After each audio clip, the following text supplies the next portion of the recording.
In this video, we'll be looking at trigonometric transformations from past paper questions that we'll walk through together to help you master this topic. So the first one, a curve has equation y equals 2 plus 3 sine half x for x is between 0 and 4 pi. State the greatest and least values of y. So they're basically asking for the range of y. And to find the range of a trig function, there's a very neat little trick that you can use. So you basically replace this part with 1 to get the maximum point, and to get the minimum point you replace it with -1. So let's do that. So to get our maximum point, it becomes y equals 2 plus 3 times 1, which will give us 5. And to get our minimum point, we replace it with -1. So 2 plus 3 times -1, which gives us -1. Yes. So that means our greatest value will be 5 and our least value is 1. Now they also want us to sketch the curve, and we're given the interval x is between 0 and 4 pi.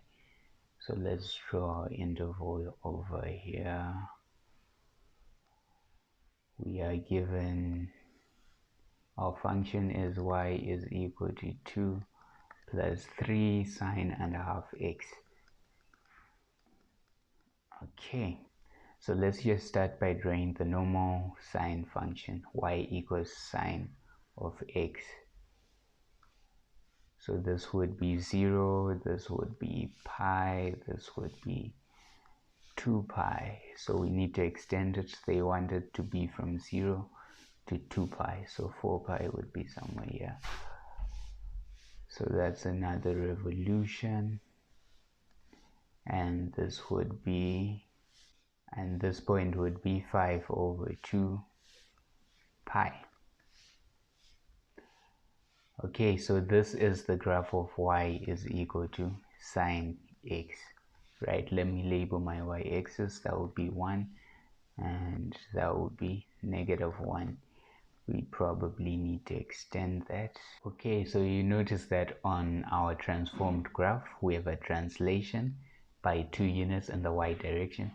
This means that every point is going to move up by 2 units. So our starting point, instead of it being at 0, it will now start at 2. And you notice that it's been stretched by 3 units. So that means our maximum point is now at 2 plus 3. And our minimum point is at 2 minus 3. And we also have this half x, which tells us the number of periods. So it means we have half a period within 2 pi radians. So this means that we have one complete period or one complete cycle in 4 pi radians. So we've said our graph starts at 2. Okay, so let's draw our nice dotted line here at y equals 2, which will split our graph in half. It will act as our x-axis. And so our maximum point will be at 2 plus 3. Our minimum point will be at -1. And remember that we said we've got half a period. So it means it completes the full cycle at 4 pi. So this means our graph will look something like this.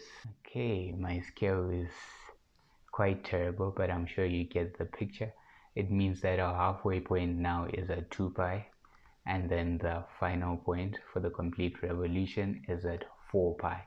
So that would be our graph. We are also required to state the number of solutions of the equation 2 plus 3 sine half x is equal to 5 minus 2x. So let's draw the graph of y equals 5 minus 2x on the same plane. So we've got y equals 5 minus 2x. This is a straight line, so it means we need to find 2 points. So if we substitute x with 0, we get y equals 5. So we know that when x is 0, our y is 5. Okay, we need another point, so we can find the point when y is 0. So that's 5 minus 2x is equal to 0, which should lead to 2x is equal to 5, and therefore x is equal to 2.5. So 2.5 would be somewhere here. So now let's draw a line going through the 2 points. As you can see, it only intersects the red graph once. So the points of intersection give us the number of solutions. So in this case, since there's only one point of intersection, it means we only have one solution. So that's it for this question. Let's move on to the next question. The curve y equals sine x is transformed to the curve y equals 4 sine half x minus 30 degrees. Describe fully a sequence of transformations that have been combined, making clear the order in which transformations are applied. Okay, so our original graph is y equals sine of x, and then it's been transformed to y equals 4 sine of half x minus 30 degrees. So this 4 over here represents a stretch in the y direction by a stretch factor of 4. The half over here represents a stretch in the x direction. Remember that all transformations inside the bracket are in relation to the x direction, and in this case our stretch factor is the reciprocal of that number.